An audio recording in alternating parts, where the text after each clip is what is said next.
Hi, good evening. I'm Tina Srabotniak. I'm the acting head of programming here at the Appel Salon. And it's a pleasure to have you here for this Star Talks evening with English comedian, actor, and author David Walliams in conversation with Toronto Star's Linda Barnard.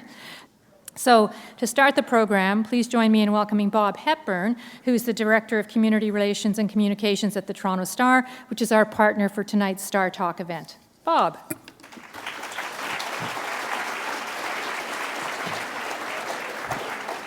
Thanks, Tina. Let me just tell you about tonight for the younger readers. So when it comes time to do the question and answers from the audience, get in front of all those bigger people. Get your questions in. This is your chance. Anyway, my role here tonight is to formally introduce Linda Barnard, who will be interviewing David Walliams. Linda is a National Newspaper Award-winning writer and film reviewer for The Star, Star.com, and now our new tablet app, Toronto Star Touch. She started working at The Star in 2002 after a long run at a small paper on King Street called The Sun. A journalist for more than 3 decades, she's a member of the Toronto Film Critics Association and the Alliance of Women Film Journalists. She's also passionate about food. She's been a restaurant critic for us, travel writer. She loves wine and children's books. David Walliams, wow, what a resume. Actor, writer, comedian, TV personality, activist, long-distance swimmer, an author of children's books. Indeed, his children's books have sold more than 9 million copies worldwide. And it is an amazing number. And another amazing number is they've been translated into more than 45 languages. All of this since 2008. The books are now legendary, and many of them have won the UK National Book Awards Children's Book of the Year. Mr. Stink, Gangster Granny, The Boy in the Dress, Ratburger, Demon Dentist, Awful Annie. Some of these may be among your favorites. And oh, about the swimming. He swam 200 kilometers down the River Thames to raise money. He's also done the English Channel, Strait of Gibraltar, all for charities. He's also had a fabulous career as a co-writer and co-star in the BBC shows Little Britain, Rock Profile, and Come Fly With Me. And he's been a judge on the TV program Britain's Got Talent. But tonight, David's here to talk about books. So please welcome David Walliams and Linda Barnard.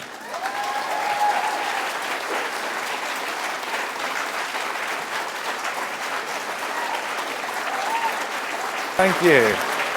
Thank you very much. Thank you. Hello. Thank you for that introduction. Thank you. Wow. Thank you. Thank you very much. Welcome. Well, that's a bit of a long walk, isn't it? It is. They didn't tell us we had to go this. It's not as far as swimming the channel, but it's a bit of a long walk. Who would like to kick things off by hearing David read from one of his books? Yes. And I'm going to read out loud. At no extra cost to you, ladies and gentlemen. And I'm going to read a little bit from this book, Gangster Granny. Has anyone here read this one? Woo! And this is the part of the story where this young man here, who's called Ben, has found out that his granny has got a cookie tin filled with priceless jewels. They've laid them all out on the carpet of Granny's home when they realize someone is peering in at them through the window. Ben's eyes darted towards the window. For a brief moment, he saw a dark figure wearing a strange hat peer through the dirty glass, then quickly disappear out of view. There was a man peering in at the window, said Ben breathlessly. Oh, no, said Granny. I told you not to look. Shall I go out and see who it was, said Ben, trying to hide the fact he was more than a little frightened. Really, he wanted Granny to go out and see who it was. Oh, I bet it was my nosy neighbour, Mr. Parker. He's a retired major, and now he runs the neighbourhood watch scheme. What's neighbourhood watch? Asked Ben. Oh, it's a group of local people who keep an eye out for burglars. But Mr. Parker just uses it as an excuse to spy on everyone. The nosy old git. I often come back from the supermarket with me bag of cabbages and see he's hiding behind his net curtains, spying on me with a pair of binoculars. Is he suspicious about you? Oh, he's suspicious about everyone.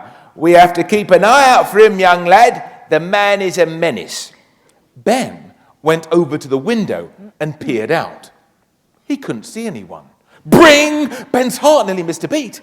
It was only the doorbell, but if they let Mr. Parker inside, he would see all the evidence the police would need to send Ben and his granny straight to prison. Don't answer it, said Ben, as he ran to the middle of the room and started stuffing all the jewels back in the tin as quickly as he could. What do you mean, don't answer it? He knows I'm at home. He just saw us through the window. You answer the door and I will hide the jewels. Me? Yes, you. Hurry! Bring! This ring was more insistent. Mr. Parker had left his finger on the buzzer for even longer. Ben took a deep breath and walked calmly through the hall to the front door. He opened it. Yes, said Ben in a squeaky high voice. Can I help you? Mr. Parker put his foot inside the bungalow so the front door couldn't be closed on him. Who are you? He barked nasally. He had a very big nose, which made him seem even nosier than he was. And he already seemed extremely nosy. Because he had a big nose, he also had a very nasal voice, which made everything he said, however serious, seem a little bit absurd. But his eyes shone red like a demon. I'm Granny's friend, spluttered Ben. Why did I say that, he thought. In truth, he was in a terrible panic, and his tongue was running away with him. Friend, snarled Mr. Parker, pushing open the front door. He was stronger than Ben, and soon forced his way inside. I mean grandson, Mr. Parker, sir, said Ben, retreating back towards the living room. Why are you lying to me, he said, taking several paces forward as Ben took several paces back. It was as if they were dancing the tango. I'm not lying, cried Ben. They reached the living room door. You can't go in there, yelled Ben, thinking of the jewels still scattered all over the carpet. Why not?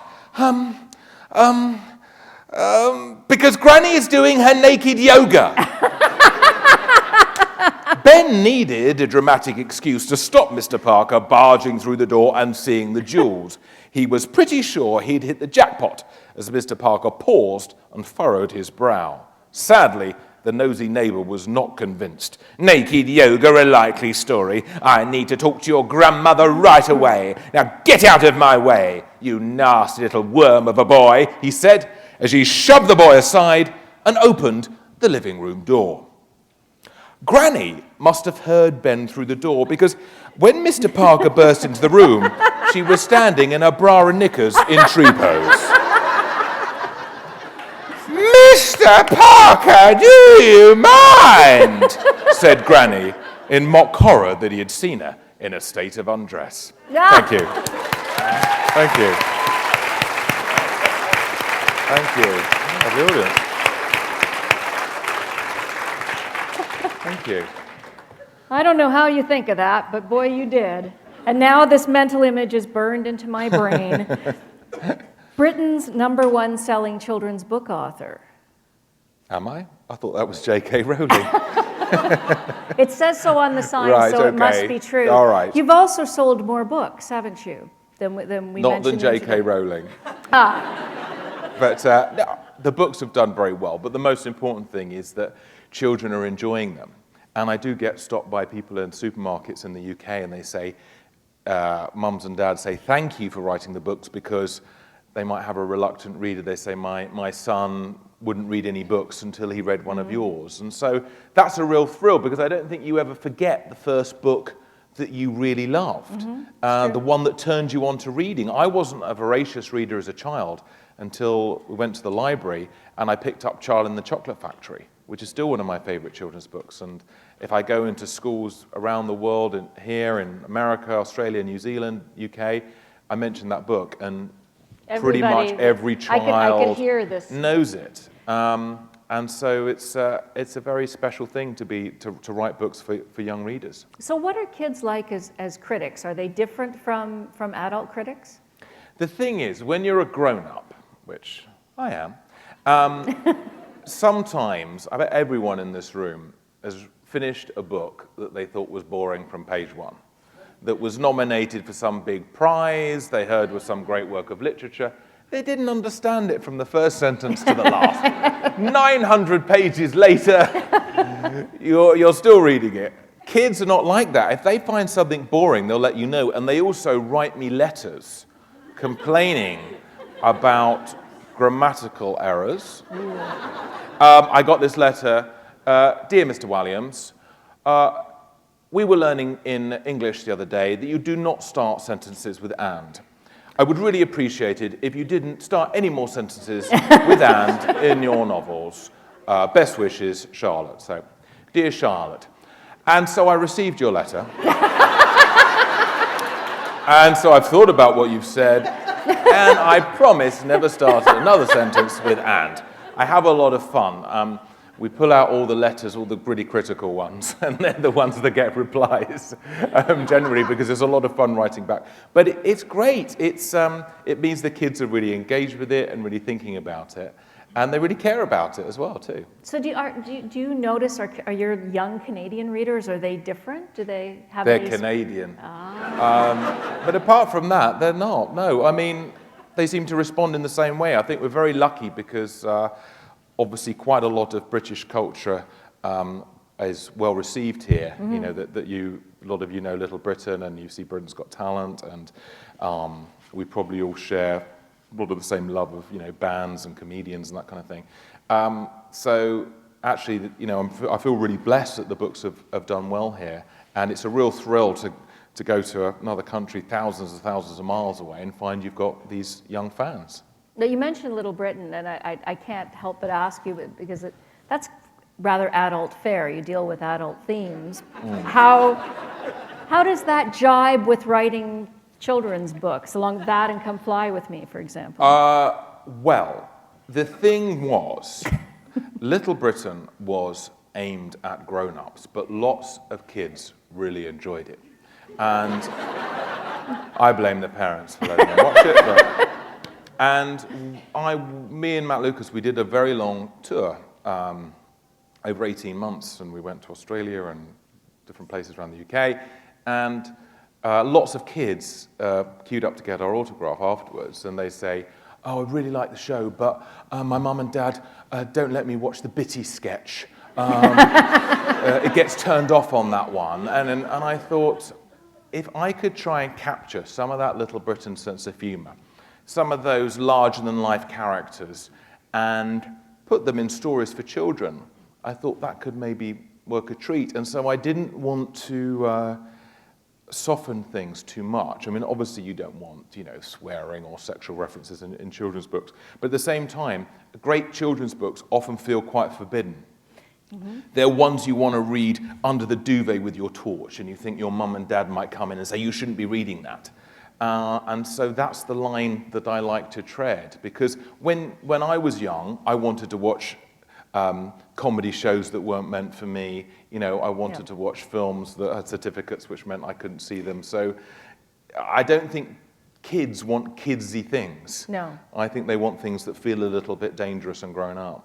You mentioned Charlie and the Chocolate Factory, and there was a ripple through the room. I think that's such a beloved book. Roald Dahl is someone who so many people love to read, and I know he's been an inspiration for you. Can you tell me about the influence that he's had on your work? Because a lot of the stuff that he writes or wrote was a little edgy occasionally. Well, this morning on television, I was compared to Roald Dahl. And I Oh, his elder brother. think, for me, he was the real talent of that family. Ronald. His books are less well known. You know what? For me, Roald Dahl is the master. And I know there's a lot of other brilliant writers out there, you know, everyone from Lewis Carroll right through to J.K. Rowling and everyone in between. But what Roald Dahl did, he wrote a different story each time. There's only one sequel, which is Charlie and the Great Glass Elevator. So that's something I definitely try and emulate. I haven't written any sequels. I like there to be different stories each time. And for me, he treads this brilliant line between darkness and humor. You know, he has genuinely scary things happen in his books. At the start of The Witches, he tells you that these witches kill children. In George's Marvelous Medicine, George is trying to kill his grandmother by poisoning her. Now, you wouldn't think that that was a great topic for a children's book, but in the hands of Roald Dahl, it is, because he's such a genius. So I think you don't want to copy your idols, but you do want to learn from them.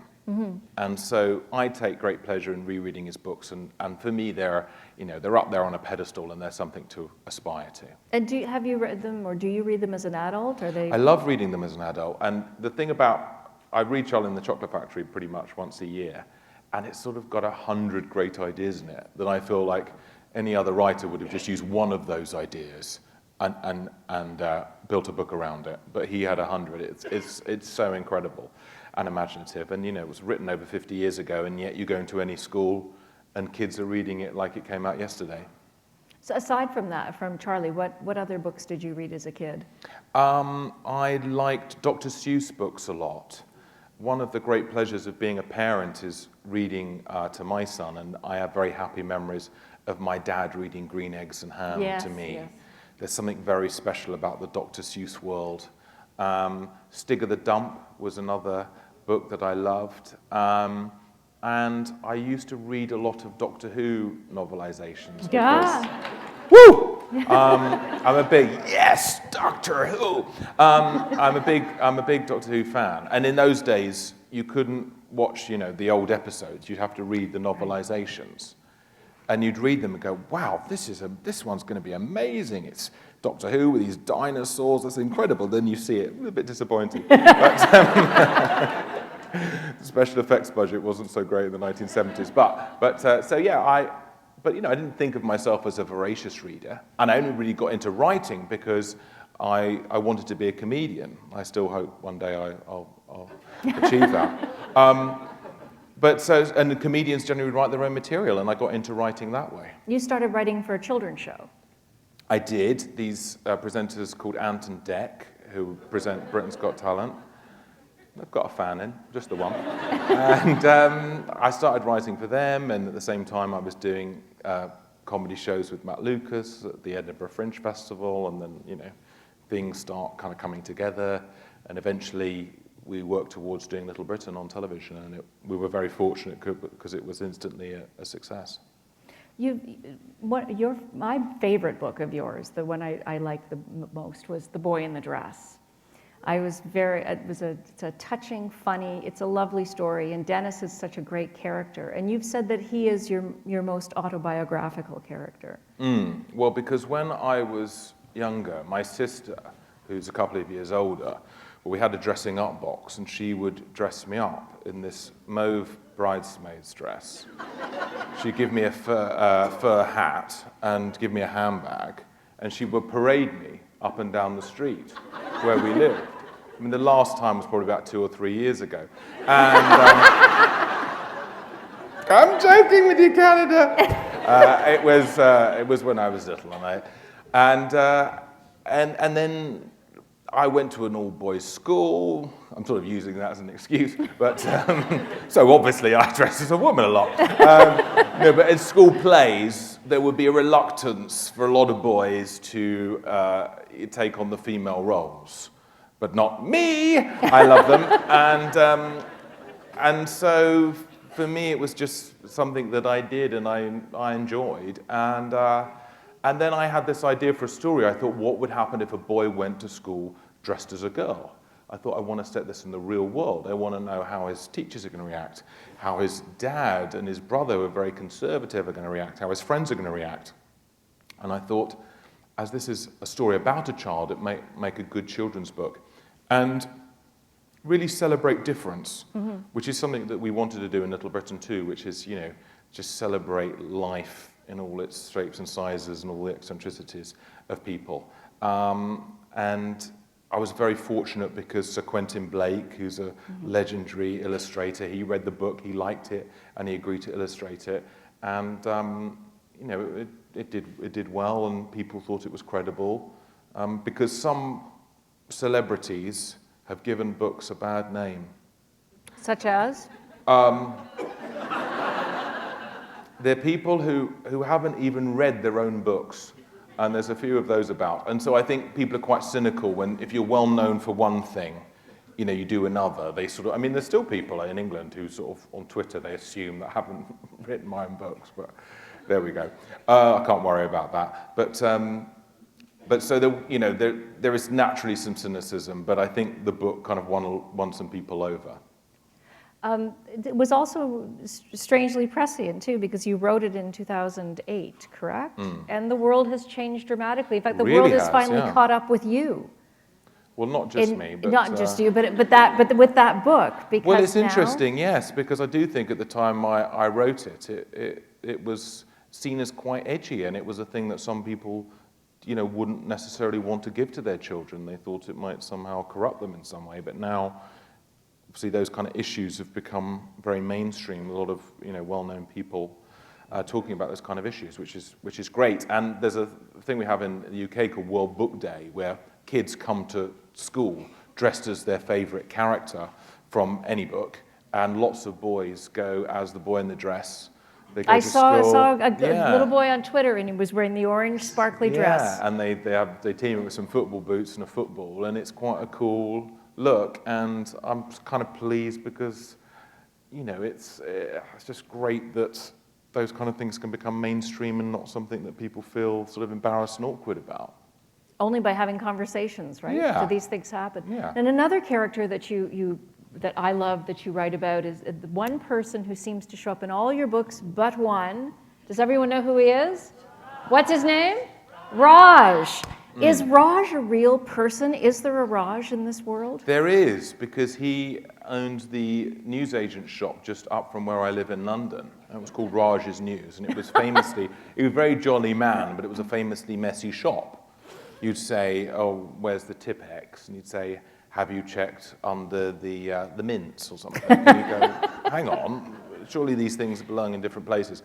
But he was very jolly, and I sort of used his name and a little element of his character. For the first book.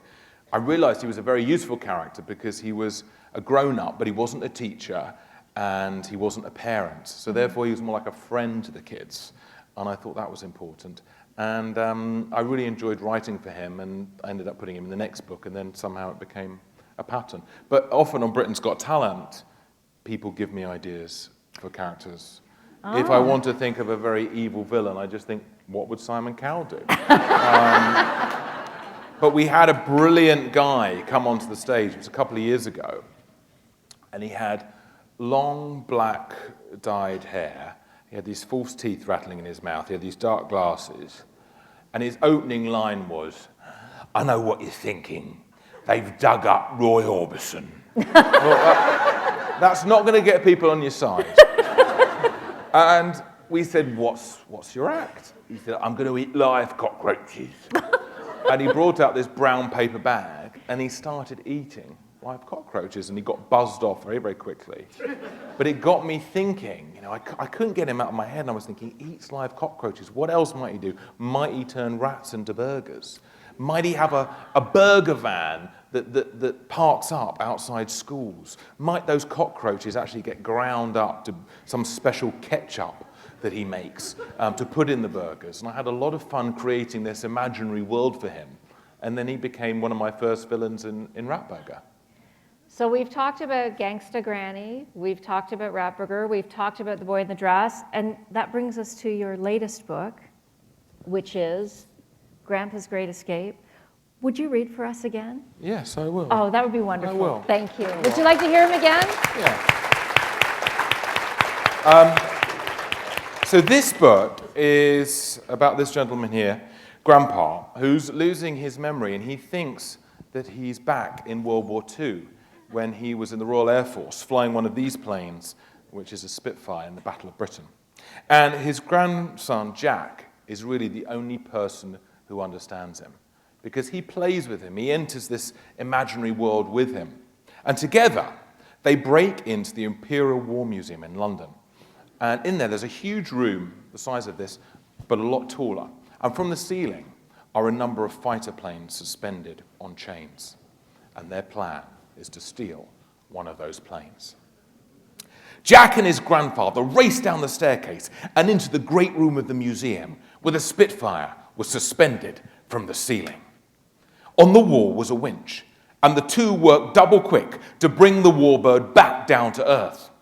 In a nearby glass cabinet stood a display of RAF pilots' flying gear on mannequins. Thinking fast, they pushed an old World War I cavalry cannon towards the cabinet. The cannon smashed the glass. As if they'd been scrambled, the pair raced to put on their flying gear. They had their flying suits on, the Spitfire was on the ground, but amidst all the excitement, the pair had forgotten something big. "Wing Commander," said the boy. "Yes, Squadron Leader," replied Grandpa. "How are we going to get the plane out of here?" The old man glanced all around, a look of puzzlement on his face. "Whichever clown designed this aircraft hangar forgot to put the doors in." Suddenly, it was as if a balloon had been deflated inside Jack. Breaking into the museum had been hard enough, but getting the Spitfire out seemed impossible. On the other side of the hall, a World War I tank was on display. It was a British Mark V, military green with two huge caterpillar tracks. It was so big and heavy, it looked like it could smash through concrete. Suddenly, Jack had an idea. "Do you know how to drive a tank, sir?" "No, but how hard could it be?" The pair hurried over to the tank, clambered up, and opened the hatch at the top. Plunging down into the cramped cockpit, they were greeted by the most unfamiliar array of pedals and levers. "Let's just try a few of these, shall we?" After starting the engine, the old man pulled down on a lever, which immediately threw the tank into reverse. "Make it stop!" shouted Jack. It was too late. The Imperial War Museum's gift shop had been destroyed. Now, in something of a panic, the boy pulled the nearest handle, and the ancient tank surged forward at terrific speed. Smash! It demolished the wall of the museum with laughable ease. Getting the hang of the Mark V now, the pair drove the tank backwards and forwards a few times to make sure the hole was big enough for the Spitfire's wings to fit through. Then they scrambled out of the tank and rushed back over to the Spitfire. They leapt up onto the wing and climbed into the cockpit. As with most World War II fighter planes, there was just one seat, so the boy sat on his grandfather's lap. "Cozy in here, isn't it, Squadron Leader?" remarked the old man. For the first time in his life, Jack was sitting in a real Spitfire. His dream was coming true. After all those years of playing pilots with his grandfather, the inside of the plane was exactly as the old man had described. There was an instrument panel with dials for speed and altitude. Between the boy's knees was a control column, and at the top of the stick was the most thrilling part, a button to fire the machine guns. Grandpa went through his checks. Canopy secure, check. Propeller set to low, check. Fuel, empty. Jack's eyes turned to the fuel gauge. It was indeed empty. Here they were, all dressed up, with nowhere to go. "You stay here, Squadron Leader." "What are you going to do?" asked the boy. "One of us is going to have to get out and push." Thank you. Thank you.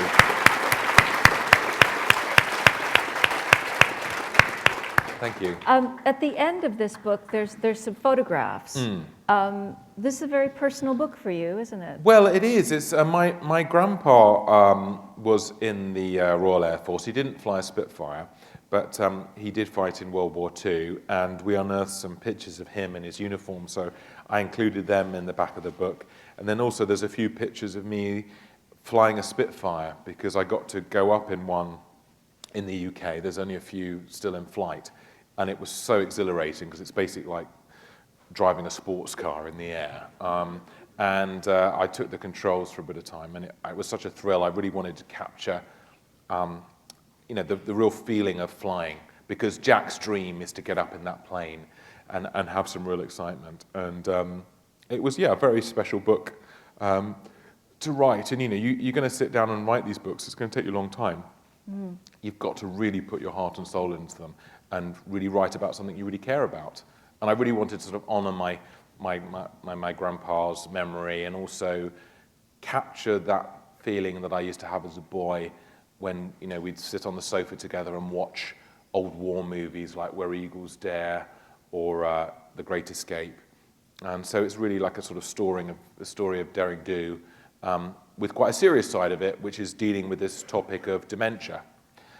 Although I don't call it that in the book, it's obviously quite a heavy topic, but I try and talk about it in a safe way for kids, and obviously it's something that a lot of kids go through. A lot of kids do have grandparents that suffer from that. So it was quite a difficult juggling act, wanting to write a funny adventure story with that big theme. But hopefully I pulled it off. It requires a great sensitivity, but you also bring this lovely lightness through your sense of humor. And as we saw when you were reading to us earlier, you do great voices. We shouldn't be surprised by that. But I was wondering, when you write, do you speak in the characters' voices you're writing? Do you sit at your word processor or your typewriter and go, blah, blah, blah? I do. I don't go, blah, blah, blah, blah, but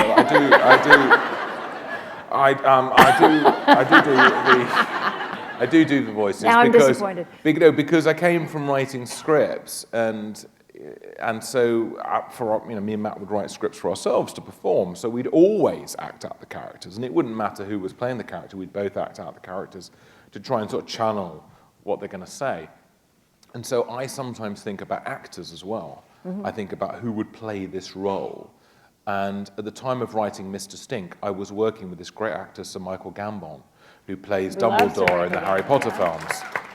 And he's a very eccentric character, and he'd come to the theatre, and he'd go, look at this, look at this, look at this. And he'd take out of his pocket, look at that, 2 18th century pistols. And he was a very magical, quite mystical character. And he actually smelt lovely, but he was sort of, his voice was in my head when I was writing Mr. Stink. And that to me is helpful. I suppose I'm coming from being a performer to write these things, so I do have to sort of channel the characters like that. Do you have any rituals that help you write? Do you have lucky socks or things you have to do in certain order? I just have to make sure that I do it, because there's 100 other things you could be doing. So I say to myself, right, you're not having a cookie until you finish this chapter. And then, as deadline looms, you're not going to the toilet until you finish this chapter. That's tough. But it's the only way to get yourself to do it. And then the awful thing about computers is you're one click away from the world, aren't you? From saying you're having to do some research into something, and you're suddenly watching old episodes of Batman on YouTube. Hang on, this isn't important to the book. You just have to make yourself do it, really. You mentioned, we were speaking earlier about this idea of the reluctant reader and getting the young person who may not be quite into books into them. And one of the great ways to do it is with the beautiful design of these books, and the graphics are so special. Well, I really take that seriously, because my nephew is 9, Eddie, and we were looking at a book together, and it was a book with a lot of text in, and he said, oh, that looks too hard. And I said, what do you mean? And he said, well, there's no pictures. And I thought from that moment on, I didn't want any double-page spread in the book that didn't have something going on in it. And if we flick through, you can see that either there's illustrations or words highlighted, or something, because I feel like there are a lot of kids out there who are quite intimidated by books, and so I want them to be as sort of fun and friendly as possible. And I do drive the illustrator nuts, though, because there's probably, I mean, there's like 400 pages of this book, and there's probably about 250 illustrations or something, so he really has his work cut out. But I think it's important, you know, because there are the kids who, you know, age 8, they've read every Harry Potter book, and there are kids age 12 who haven't read any books, and we can't let those ones fall behind. They're the ones we really need to help and create books that are going to appeal to them. That's the brilliant thing about the Wimpy Kid books, which are great for boys, great for reluctant readers, full of pictures, and they're fun books. They're not intimidating books. So when you think of how you describe yourself, when you would introduce yourself to someone at a party, do you say, I'm an actor, I'm a comedian, I'm a writer? What do you say? Do you say I'm a children's book writer? What do you say? It depends where I am. And I think, I'm not talking about when you meet your bank manager. I mean when you're just talking to someone. well, I normally say I'm a writer and an actor, I think is what I say. Do you remember the day when you made that switch in your mind? It's hard because because obviously writing was just a means to an end, as in it was part of the process of making a comedy show on television. And then I think really when you hold the first book in your hand and you feel proud of it and you sort of go, wow, that's sort of that's separate from me. And then I suppose you do feel like a writer when you've written a book. But now I'm sort of on. That's the 8th novel I've written, and there's more to come. So yeah, somehow I've become a writer. I don't know how it's happened. Does it get any easier, this well, process? It's sort of, the thing is, expectations are raised the more you write. Because there are kids on the day of the release of the book who'll tweet me at 5 o'clock and say, yeah, finished it, when's the next one out? Give me a chance. Because obviously it's a lovely thing having an audience that appreciate your books, but obviously then their expectations do get higher and higher, and then you sort of worry that what are you going to do next? But the story normally lands, and then you have a lot of fun creating the characters and the story. I reckon working out the actual mechanics of the story is one of the hardest things. I find that quite hard. I like creating characters and funny situations and writing dialogue, but actually story is quite hard, to have a very satisfying story. Will you share a little bit with us of what's coming in your world in terms of your next book? Well, I've just completed a book, which I hope will be coming out here soon, which is called The World's Worst Children. And it's 10 short stories, all about children with really, really bad traits. And I had a lot of fun writing it. And it really is, for when I go into schools and I ask the kids, I say, who likes reading books? And 90% of them put their hands up. And I say, who doesn't? And there's 2 or 3 boys who are like, oh, I like to play Xbox. And this is the book for them, because it's got a real emphasis on humor, and the humor is very surreal. It's very visual, it's going to have lots of color illustrations, and it's short stories, so it's not as demanding as having to, finish a long story. So those are the readers I'm really going after now, because it's so important to read, because it's not just about loving books, it's also about being able to communicate with people, being able to write letters, expanding the way you think and feel about things. A really great book can actually, as you well know, or a great film, you're a film reviewer, it can change the way you think, can't it? It can hit you like a ton of bricks. And so a child who doesn't have access to books, it seems to me that's a very sad state of affairs. It also gets them out of this and into this. Yeah. And using your their books help that. imaginations as well, because you paint the pictures in your head when you read, don't you? And when you do watch a film or play a computer game, it's a bit more of a passive experience in some ways, because it's all laid out for you, isn't it?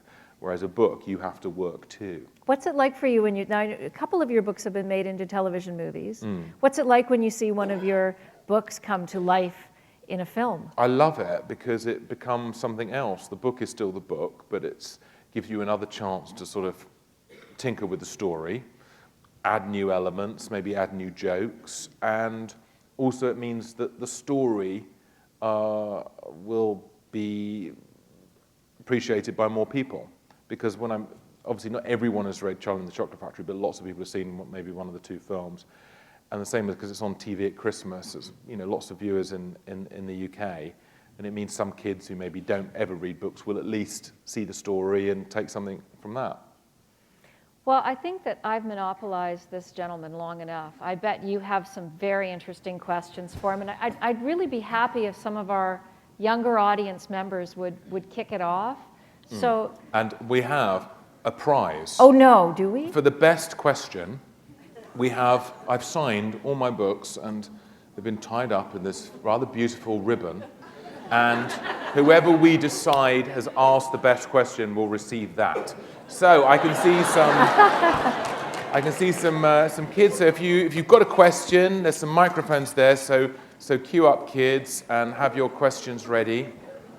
Excellent. Right, young lady, kick us off. You do that one, I'll do that. Which one?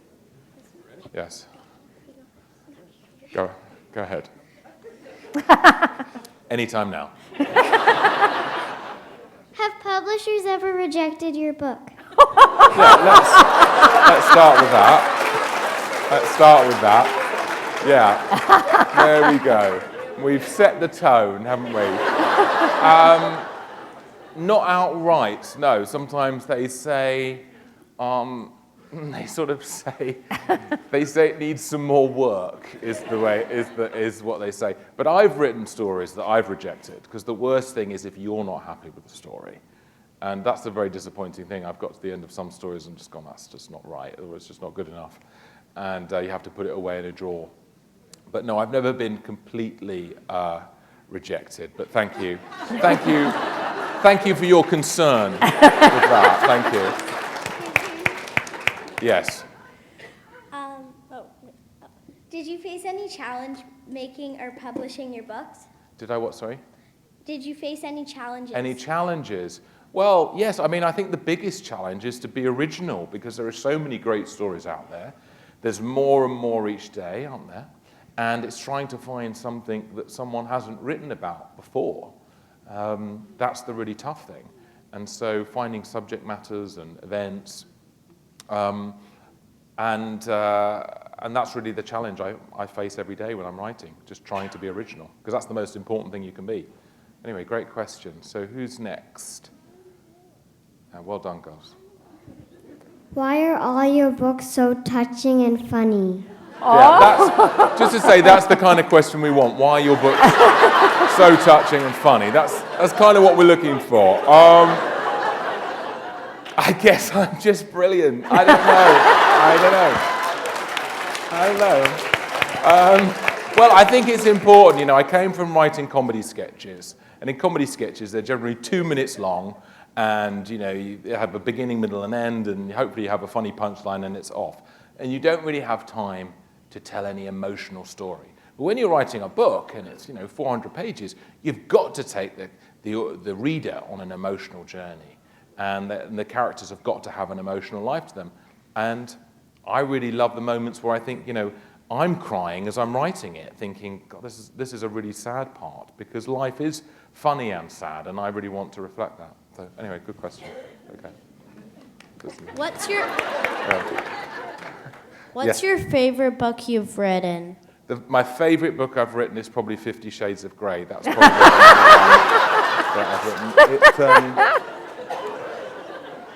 I'm joking, and that was uncalled for, because that's not a book that should be mentioned in this library. I checked and it's out, and there's a long wait for it as well.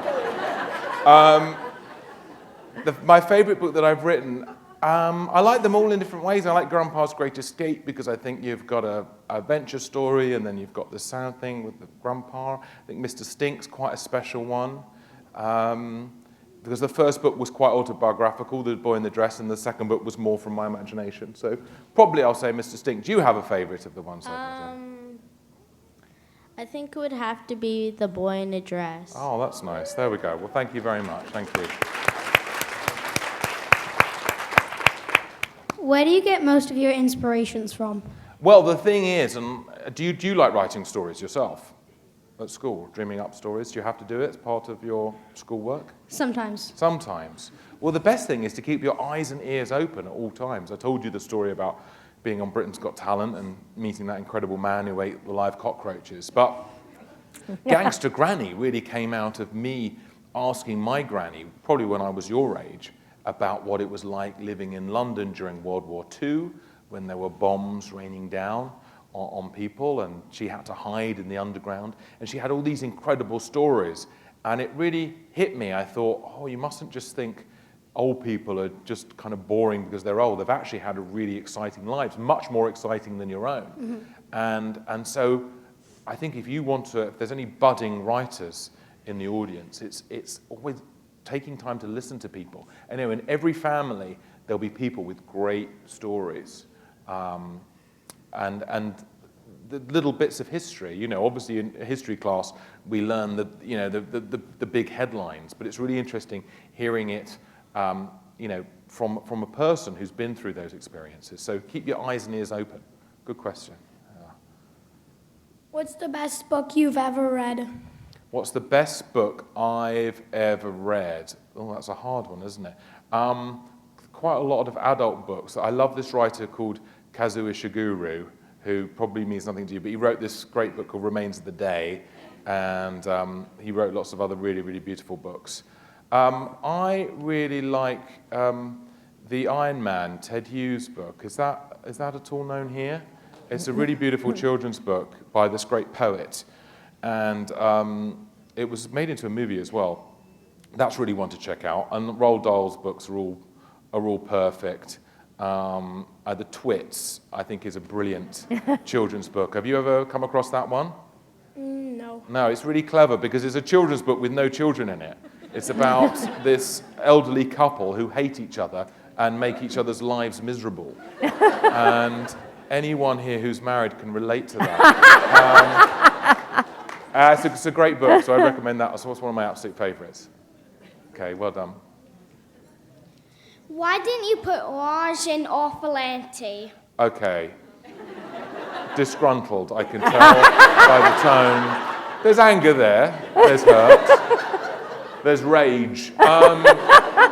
The thing about Awful Auntie is set in the 1930s before Raj was born. And I knew that people would be upset he wasn't in it. So right at the end of the book, he writes a letter of complaint, complaining he's not in the book. But that wasn't good enough for you, was it? It was not good enough to be in the story. Okay, well, he's in The World's Worst Children, and obviously he appears in Grandpa's Great Escape as well, so I hope that's okay. Anyway, good question, well done. Right, who's next? Do you want your books made into a movie? I would like that, yes. I very much would. Sit at home, getting the royalty checks, having not done any work. It would be great, it would be very exciting. And Demon Dentist, at the moment it's being developed as a movie. Movie business is quite a strange one. You never really know if things are going to happen or not. But one day it would be really, really exciting, definitely. And it would bring a whole new audience, maybe a bigger international audience, to my books. Which one do you think would make a good movie? I don't know. No idea. Well, Demon Dentist might be good because it's got a sort of scary, a witch who's flying around the sky stealing teeth. Though we think that one could be great with some great special effects in it. Anyway, thank you. Good question. Right, young man. Young lady. Yes. What's your next book gonna be called?